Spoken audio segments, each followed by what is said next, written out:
बिस्मिल्लाहिर्रहमानिर्रहीम। अस्सलाम वालेकुम स्टूडेंट्स। आज के वीडियो में हम डिस्कस करने वाले हैं एक्सरसाइज नंबर 9.3। 9.2 जो है वो आपको पता है हमने पिछली वीडियो में कंप्लीट कर ली। तो आज की वीडियो में हम 9.3 जो है उसको सॉल्व करेंगे। और ये जो एक्सरसाइज है 9.3, इसमें अब आपने मिड पॉइंट फार्मूला यूज करना है। इसमें वर्ड प्रॉब्लम्स हैं। क्वेश्चन नंबर 1 जो है वो हम 9.1 के साथ कर चुके हैं, ठीक है ना। 9.1 वाली जो वीडियो थी उसमें आप लोगों ने देखा कि हमने मिड पॉइंट कैसे फाइंड आउट करना है। तो आज की जो वीडियो है इसमें हमने जो वर्ड प्रॉब्लम्स हैं 9.3 के उन्हें सॉल्व करना है। तो देखिए स्टूडेंट्स, जो पहला क्वेश्चन है इसमें उसने एक लाइन सेगमेंट दिया पी क्यू। कहते हैं पी जो है यानी एक लाइन है आपके पास ना पी क्यू, उसका जो पी वाला एंड पॉइंट है वो है -3 6 और उस लाइन का जो मिड पॉइंट है वो है 5 8। आपने जो दूसरा कोऑर्डिनेट है यानी कि जो दूसरा एंड पॉइंट है क्यू, इसके कोऑर्डिनेट्स आपने फाइंड आउट करने हैं, ठीक है। आपने क्यू के जो कोऑर्डिनेट्स हैं उनको फाइंड आउट करना है। तो देखें कैसे करेंगे। आपको उसने मिड पॉइंट भी दिया हुआ है, ठीक है ना। ये मिड पॉइंट है और ये पॉइंट है पी। तो आपको क्योंकि मिड पॉइंट का फॉर्मूला आता है तो हम यहां पे लिखते हैं because mid point is equal to, आगे फार्मूला लिखते हैं मिड पॉइंट का, x1 plus x2 over 2 comma y1 plus y2 over 2। अब देखिए स्टूडेंट्स, यहाँ पे ये जो x1 y1 है ये p के कोऑर्डिनेट्स होंगे और x2 y2 q के कोऑर्डिनेट्स होंगे। यानी ये हमारे पास x1 है और ये है y1। और मिड पॉइंट का भी हमें पता है 5 8 है। मिड पॉइंट की जगह उसकी वैल्यू लिखी हमने 5 8 और यहाँ पे x1 की जगह हमने लिखा -3, x2 की जगह x2 ओवर 2, क्योंकि x2 की हमारे पास वैल्यू नहीं है। जो वैल्यू नहीं है उसको हमने ऐसे लिख दिया। उसके बाद देखिए y1 की जगह हमने लिखा 6 और y2 की जगह y2 ओवर 2, इस तरह। अब देखिए स्टूडेंट्स, ये दोनों पॉइंट्स इक्वल हैं। जब दोनों पॉइंट्स इक्वल होते हैं इट्स मीन कि पहला कोऑर्डिनेट पहले कोऑर्डिनेट के इक्वल होता है और दूसरा कोऑर्डिनेट दूसरे कोऑर्डिनेट के इक्वल, ठीक है ना। तो फिर हम लिख सकते हैं ना 5 is equal to -3 plus x2 over 2 और 8 is equal to 6 plus y2 over 2। अब देखिए स्टूडेंट्स, 2 इससे मल्टीप्लाई होगा 5 से और यहाँ पे आ गया 3 प्लस x2। इसी तरह यहाँ से 8 जो है वो 2 से मल्टीप्लाई होगा और यहाँ पे 6 प्लस y2। अब ये हो गया 10, ये +3 इधर आया तो -3 इधर आ गया x2। यहाँ पे देखिए स्टूडेंट्स, ये हो गया 16 - 6 इज इक्वल टू y2, ठीक है। हमने यानी कैलकुलेशन की। अब कैलकुलेशन की तो x2 की वैल्यू आ गई 10 - 3 7 और y2 की वैल्यू जो है ये हमारे पास आ गई, सॉरी यहाँ पे माइनस था तो ये यहाँ पे आके प्लस होगा और ये वैल्यू आएगी 13 और y2 की वैल्यू 16 में से 6 निकाला तो 10। तो हमारे पास जो q है उसके कोऑर्डिनेट्स हुए, so coordinates of q R x2 जो है वो 13 है और y2 जो है ये 10। तो q के ये दोनों कोऑर्डिनेट्स हमारे पास आ गए हैं। यही दोनों कोऑर्डिनेट्स हमने फाइंड आउट करने थे। तो देखें बहुत आसान छोटा सा क्वेश्चन था। अब चलते हैं हम अगले क्वेश्चन की तरफ।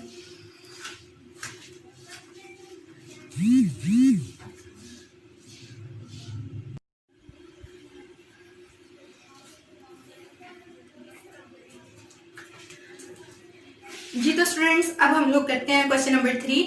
क्वेश्चन नंबर 3 जो है इसके स्टेटमेंट जो है वो मैंने बोर्ड पे नहीं लिखी, तो आपने जरा इसके स्टेटमेंट जो है वो ध्यान से सुननी है। उसने कहा कि ये जो तीनों वर्टिसेस है ना ये एक राइट ट्रायंगल के वर्टिसेस हैं। राइट ट्रायंगल का आपको पता है, यानी ऐसे ट्रायंगल जिसमें एक एंगल 90 डिग्री का होता है, उसके ये तीनों वर्टिसेस हैं।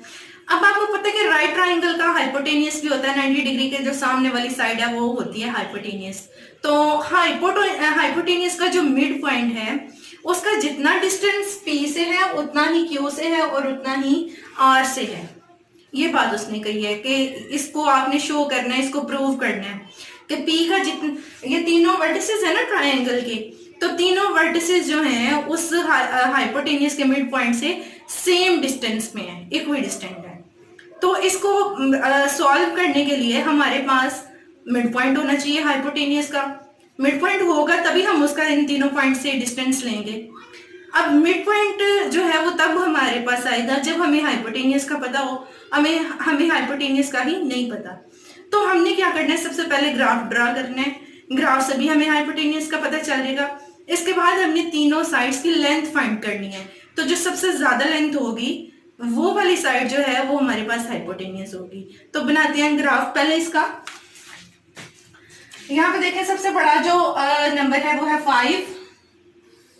तो हमने हर साइड पे 5 लाइंस जो हैं वो लगा लेनी है। कार्टेशियन प्लेन के जो एक्सिस है ना, ये वाला एक्सिस y एक्सिस, ये वाला -y, ये वाला x, ये वाला -x।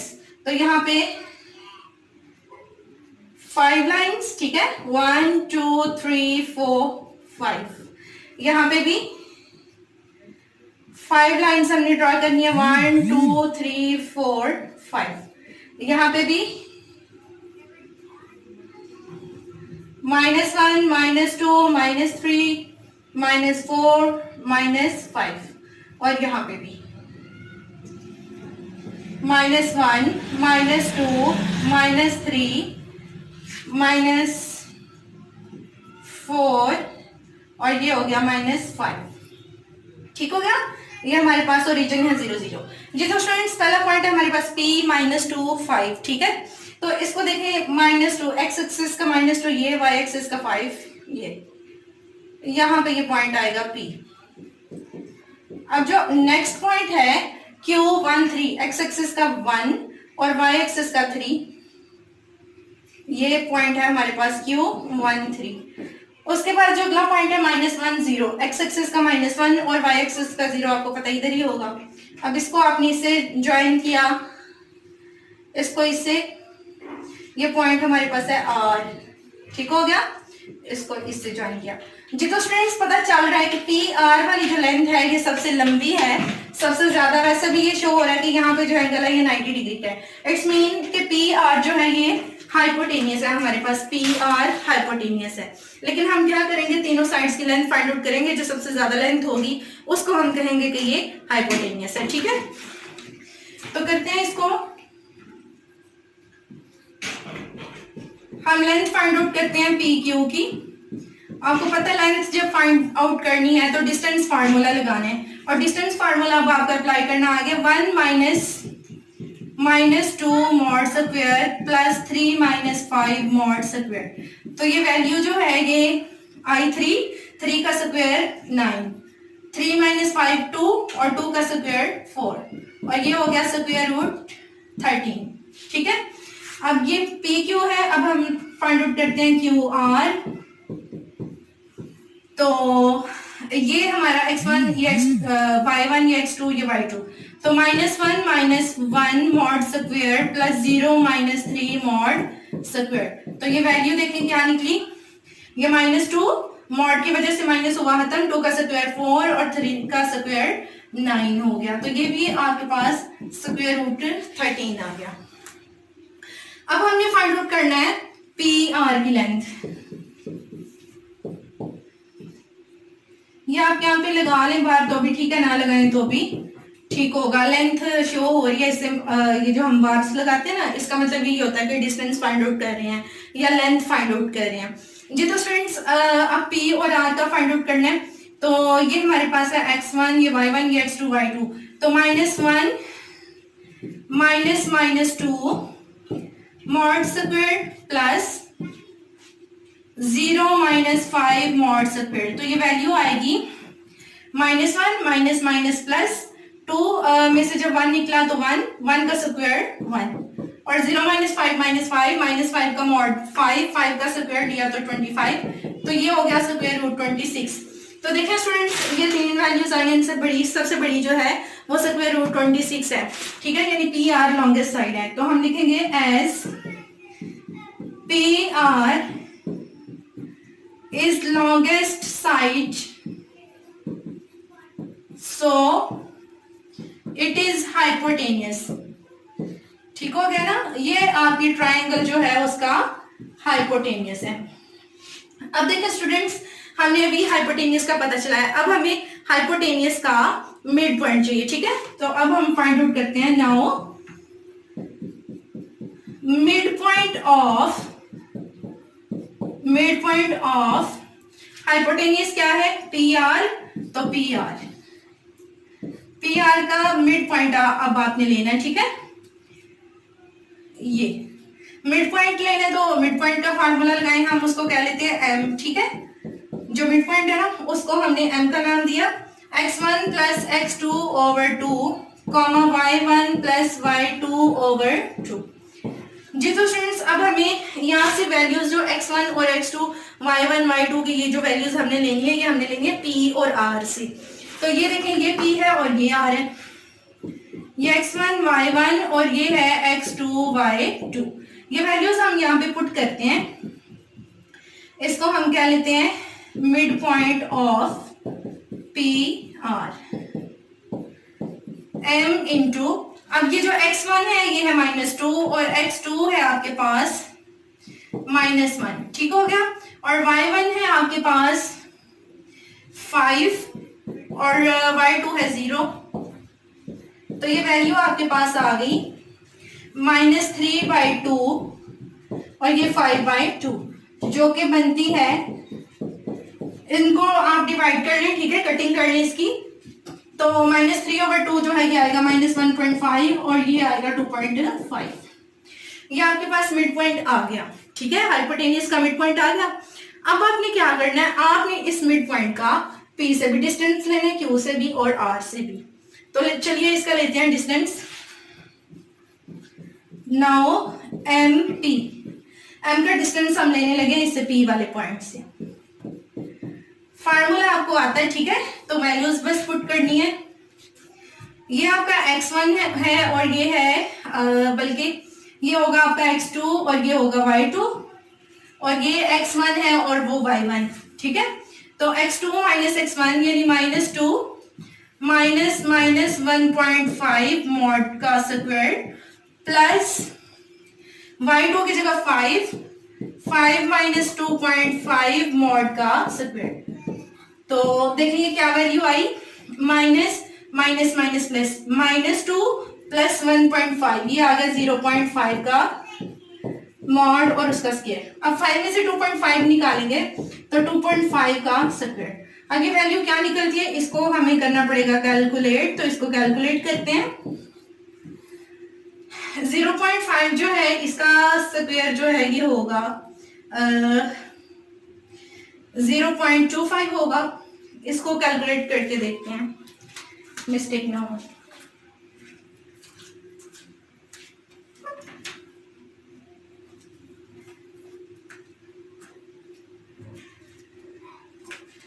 जी तो स्टूडेंट्स, जो 0.5 है इसका हमने स्क्वायर लिया, 0.5 का स्क्वायर आ गया 0.25, ठीक है। अब हमने 2.5 का स्क्वायर लेना है, तो देखें 2.5 का स्क्वायर हमारे पास आया 6.25। तो यहाँ पे हमने लिखा 6.25। अब इन दोनों को किया ऐड, 6.25 में 0.25 को ऐड किया तो ये आ गया 6.5, ठीक है। यानी जो MP है इसकी वैल्यू आई स्क्वायर रूट ऑफ 6.5। अब इसका स्क्वायर रूट जब हमने लिया, कैलकुलेटर से ही लेना है, तो वैल्यू आ गई 2.5, ठीक है। यानी M का जो P से डिस्टेंस है ये आया 2.5। अब हमने क्या करना है, इसी M का डिस्टेंस हमने लेना है Q से, ठीक है। तो नाउ MQ, ये हमारे पास है x1 x2 और ये है y1 y2। तो सॉरी x2 y2 और ये है हमारे पास x1 y1। तो 1 माइनस 1.5 मॉड का स्क्वायर, वैल्यूज पुट कर रहे हैं हम, और उसके बाद y2 की जगह देखें 3 माइनस 2.5 मॉड का स्क्वायर। तो ये वैल्यू स्टूडेंट्स आएगी हमारे पास 1 में से जब 1.5 को माइनस किया तो ये हमारे पास आएगा माइनस 0.5 मॉड का स्क्वायर, और ये वैल्यू आएगी 0.8 3 में से जब हम 2.5 निकालेंगे तो ये भी हमारे पास 0.5 का स्क्वायर। आई थिंक कोई हमने मिस्टेक किया, दोबारा से देखते हैं इसको। हमने ये हमारे पास x2 है, x2 माइनस x1, यहाँ पे 1.5 के साथ माइनस आना था, माइनस माइनस प्लस, तो इसने बनना था 1 और 1.5 बना 2.5, ठीक है।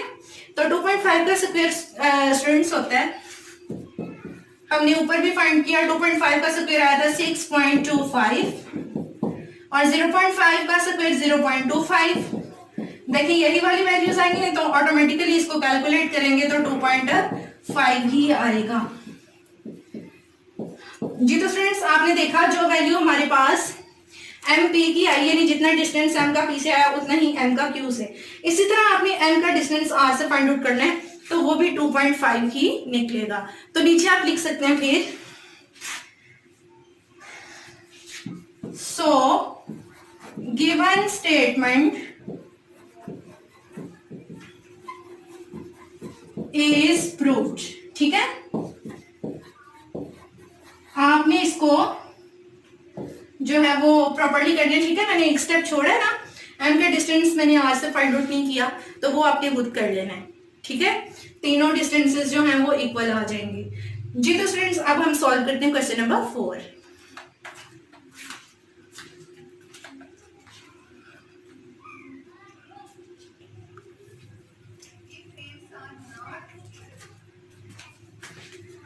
जी तो स्टूडेंट्स हम लोग आ गए हैं क्वेश्चन नंबर 4 पे।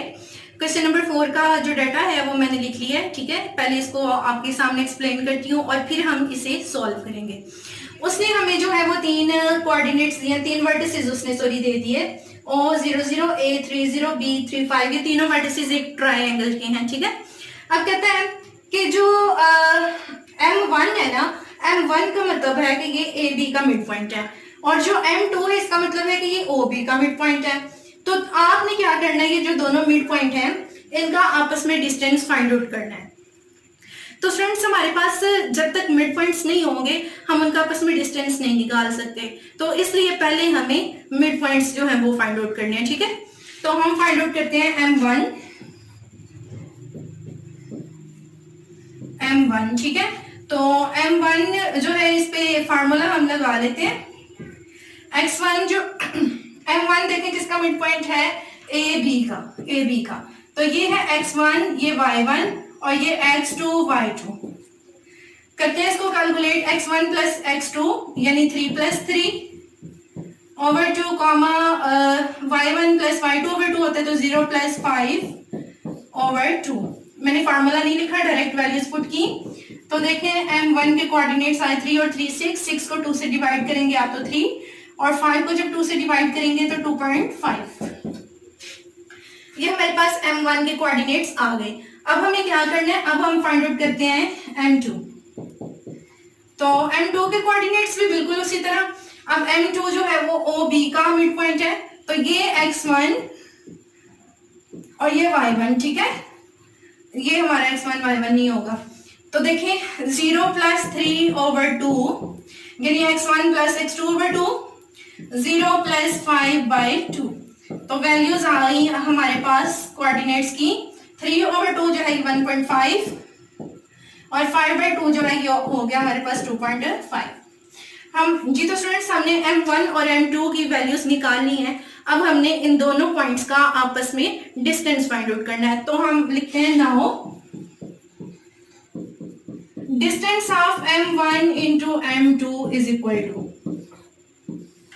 M1 और M2 का डिस्टेंस फाइंड आउट करने लगे तो 3 minus 1.5 mod square plus 2.5 minus 2.5 mod square. ये X1 है, ये Y1, ये X2, ये Y2।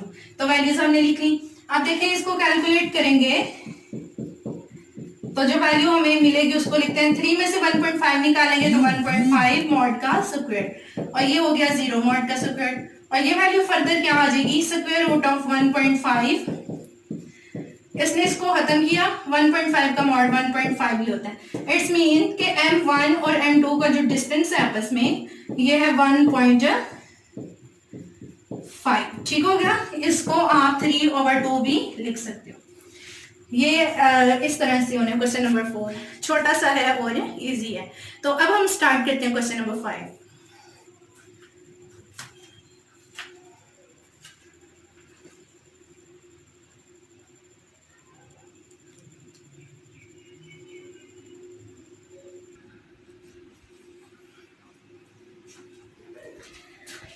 जी तो स्टूडेंट्स क्वेश्चन नंबर 5 पे आगे हम लोग, ये भी बहुत आसान सा और छोटा सा क्वेश्चन है।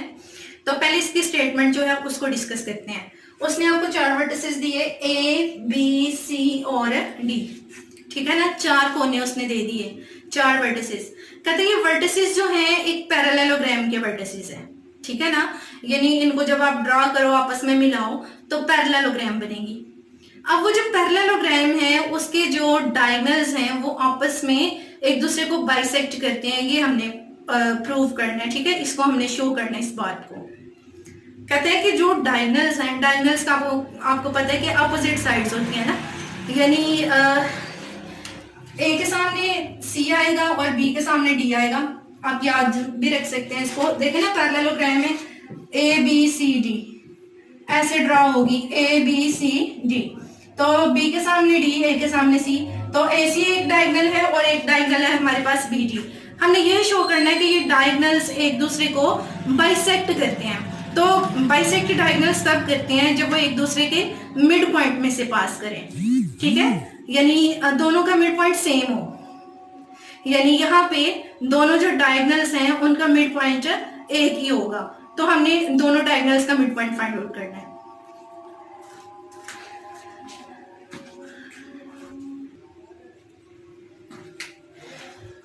जी तो स्टूडेंट्स हम लेट कर लेते हैं।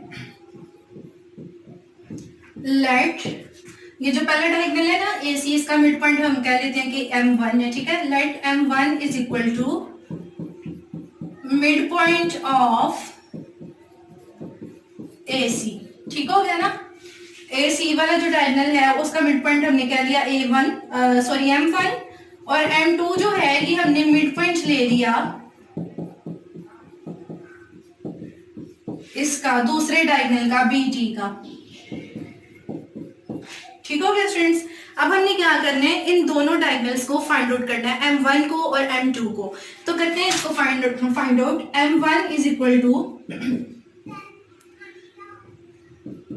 M1 इंटू, अब मैं फार्मूला नहीं लिखूंगी, ठीक है, लेकिन आपने फार्मूला लिखने क्योंकि मार्क्स होते हैं, कंप्लीट सोल्यूशन लिखना होता है अपने टेस्ट में या एग्जाम्स में, तो आपने फार्मूला स्किप नहीं करना। जी तो स्टूडेंट्स M1 जो है ये क्योंकि AC का मिड पॉइंट है तो यहां से हमने लेना है x1 और ये x2। 1 - 1 over 2, 2 - 3 over 2। ये मैंने लिखा x1 प्लस x2, लेकिन क्योंकि इस वैल्यू के साथ माइनस था, प्लस माइनस माइनस, इसी तरह ये प्लस माइनस माइनस हुआ। जी तो स्टूडेंट्स देखिए M1 जो है ये हमारे पास क्या आया, 1 - 1 0, 0 over 2 0, और ये 2 - 3 -1 -1 over 2। ये M1 जो है इसको हमने फाइंड आउट कर लिया, M1 आ गया। अब हमें फाइंड आउट करना है M2। तो M2 देखें, अब हमने B और D से जो वैल्यूज है वो लेनी है। ठीक है, तो 4 प्लस माइनस माइनस हो गया, -4 over 2, ये x1 और ये x2 over 2, और फिर y1 plus plus minus minus, ये y2 over 2। तो देखिए स्टूडेंट्स M2 की जो कोऑर्डिनेट्स है क्या है, 4 - 4 0, 0 over 2 0, और 2 - 3 -1 -1 over 2 -1 over 2। ठीक हो गया। जी तो स्टूडेंट्स आपने देखा कि जो दोनों डायगोनल्स हैं उनका मिड पॉइंट सेम आया है, तो जब मिड पॉइंट सेम हुआ तो इट्स मीन कि वो एक दूसरे को बाइसेक्ट करेंगे। ठीक है, तो हम नीचे लिख देते हैं as diagonals of both mid points है ना दोनों डायगोनल्स के इक्वल, तो हम यहाँ पे लिखेंगे mid points of both diagonals are same, दोनों जो डायगोनल्स हैं उनके मिड पॉइंट्स हमारे पास एक ही जैसे आए हैं, ठीक है ना, सेम आए हैं, तो हम लिखेंगे as mid points of both diagonals are same, so diagonals bisect each other. तो जो डायगोनल्स हैं वो एक दूसरे को बाइसेक्ट करेंगे। आपने वैसे भी स्टूडेंट्स की बात याद रखनी है, जब भी आपने प्रूव करना हो कि दो लाइंस एक दूसरे को बाइसेक्ट करती हैं, वो चाहे कौन सी भी हो, ठीक है, कोई से भी दो लाइंस हो, आपने उन दोनों का मिड पॉइंट फाइंड आउट करना है। वो मिड पॉइंट अगर सेम हो तो दोनों लाइंस एक दूसरे को बाइसेक्ट करेंगी हमेशा, ठीक है। तो ये था क्वेश्चन नंबर 5। अब हम चलते हैं लास्ट क्वेश्चन की तरफ एक्सरसाइज के, क्वेश्चन नंबर 6 की तरफ।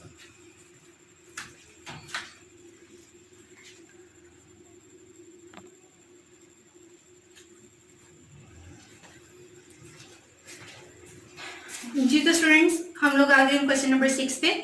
क्वेश्चन नंबर 6 में जो उसने डाटा दिया, जो फिगर्स उसने दिए थे वो मैंने लिख लिए, ठीक है, स्टेटमेंट पूरी नहीं लिखी। इस क्वेश्चन की स्टेटमेंट जो है वो थोड़ी सी लंबी भी है, थोड़ी सी कॉम्प्लिकेटेड भी है, तो स्टेटमेंट को पहले आपने अच्छे से समझने और उसके बाद जो है वो आपने क्वेश्चन को सॉल्व करना शुरू करना है, ठीक है। स्टेटमेंट को पहले अच्छे से समझना है। तो स्टेटमेंट में उसने क्या कहा, कहता है कि पी क्यू आर ये तीनों वर्टिसेस एक ट्रायंगल के हैं, ठीक है, किसी ट्रायंगल के ये तीनों कोने उसने दे दिए।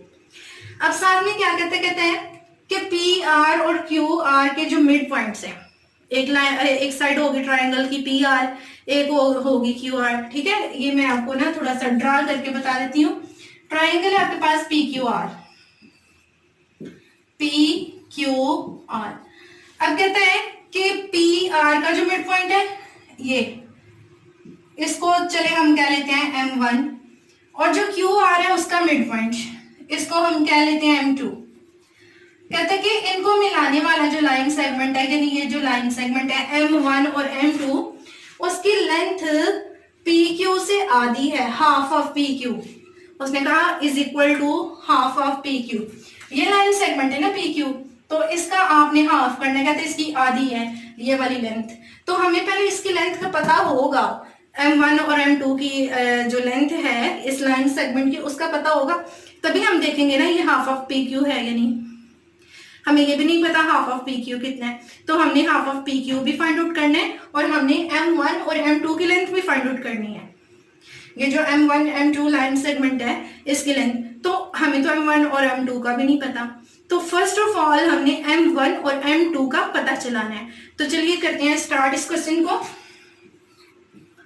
हम लिखते हैं let mid point of P R का जो मिड पॉइंट है ये हम ले लेते हैं M1, ठीक है। अब इसको फाइंड आउट करते हैं। Then M1 is equal to M1, mid point है तो मिड पॉइंट का फार्मूला लगाएंगे। फार्मूला आपको आता है ये, क्योंकि पी आर का मिड पॉइंट है तो यहां से आपने जो है वो लेनी है वैल्यूज। तो 4 - 8/2 यानी x1 प्लस x2, ये प्लस माइनस माइनस हो गया, ओवर 2। तो y1 प्लस y2 यानी 6 + 2/2। ये वैल्यूज आएंगी M1 और ब्रैकेट में आएगा -4/2 और ये हो गया 8/2। जी तो स्टूडेंट्स M1 की वैल्यू देखें, -4/2 -2 और ये हो गया 4, ये M1 आया। अब हमने फाइंड आउट करना है M2, ठीक है। तो now let mid point of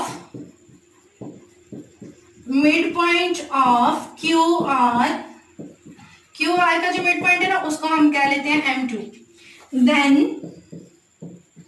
M2 की जो वैल्यू है अब वो हम निकाल लेते हैं, ठीक है।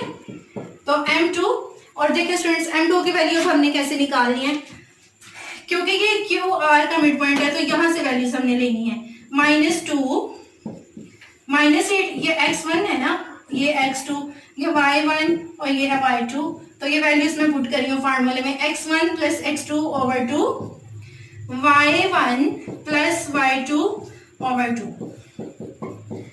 m2 ब्रैकेट में देखें क्या लिखेंगे, -2 -8 -10 over 2 -5 और ये -4 + 2 -2 over 2 हो गया -1। तो ये हमारे पास m2 जो है उसकी वैल्यूज आ गई।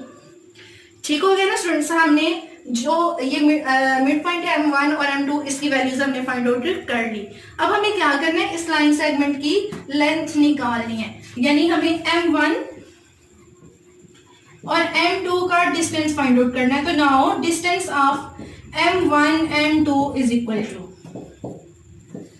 अब डिस्टेंस फाइंड आउट करना है ना, ये देखें मैंने डिस्टेंस का सिंबल यूज किया और यहाँ पे फार्मूला डिस्टेंस का लगाएंगे हम, और वैल्यूज हमने कहां से लेनी है, ये m1 ये m2, तो x1 y1 x2 y2 values आपने एग्जैक्ट पुट करनी है। अगर एक्यूरेट वैल्यूज नहीं पुट करेंगे तो डेफिनेटली आपका आंसर जो है वो ठीक नहीं आएगा जी। तो स्टूडेंट्स लिखते हैं x2 - x1 यानी -5 - -2 मॉड का square plus y2 - y1 -1 - 4 mod का स्क्वायर। तो ये वैल्यू देखें क्या आई हमारे पास, माइनस प्लस माइनस -5 + 2, ये वैल्यू बनी -3 मॉड का स्क्वायर और ये वाली वैल्यू बनी -5 मॉड स्क्वायर।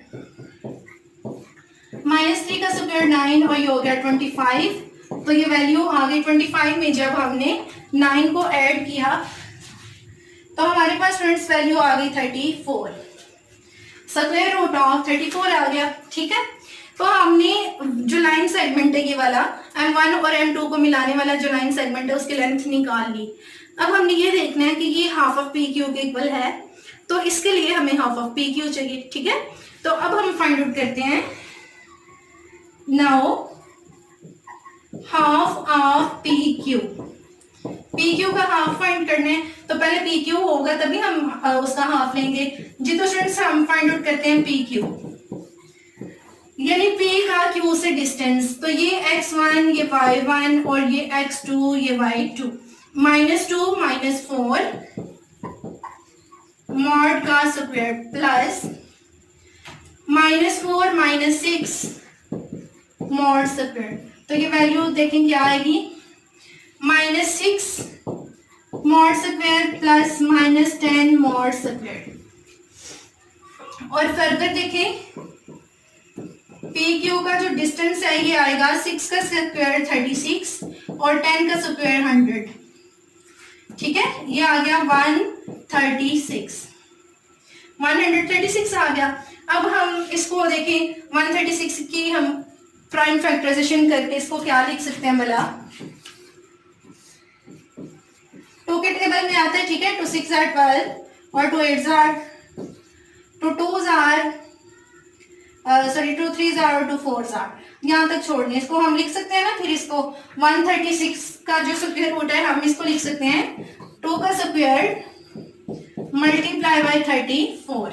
अब ये जो 2 का स्क्वायर है ये बाहर आया तो 2 स्क्वायर रूट ऑफ 34 बन गया। ठीक है ना, इसी वैल्यू को हमने इस फॉर्म में कन्वर्ट कर लिया। तो now half of P Q is equal to half of P Q की जगह ये वैल्यू लिखें 2 स्क्वायर रूट 34, तो अब ये जो 2 है ये इस 2 से कट गया तो ये वैल्यू आ गई स्क्वायर रूट ऑफ 34 जी। तो स्टूडेंट्स देखिए हाफ ऑफ पी क्यू और distance of m1 and m2 दोनों सेम है ना, यानी इसकी वैल्यू भी स्क्वायर रूट ऑफ 34 आई और ये जो हाफ ऑफ पी क्यू है ये भी स्क्वायर रूट ऑफ 34 है। इट्स मीन कि जो उसने स्टेटमेंट कही थी वो स्टेटमेंट ट्रू थी। वाकई में हमने प्रूव कर दिया कि ये जो लाइन सेगमेंट है इसकी लेंथ उतनी ही होगी जितनी के पी क्यू का हाफ होगा। तो नीचे हम लिख सकते हैं so given statement is proved. Students जब लंबी स्टेटमेंट हो ना और आपको ना समझ आ रही हो कि स्टेटमेंट क्या लिखनी है तो सिर्फ यही लिख दे कि जो क्वेश्चन गिवन था कि क्वेश्चन में जो स्टेटमेंट गिवन थी वो हमने प्रूव कर दी जी। तो स्टूडेंट्स ये थी एक्सरसाइज नंबर 9.3, इसके हमने सारे क्वेश्चन सॉल्व किए। होपफुली आपको समझ आई होगी। तो मिलते हैं अगली वीडियो में। किसी और चैप्टर के साथ, न्यू कॉन्सेप्ट्स के साथ। दुआओं में याद रखिएगा। अल्लाह हाफिज़।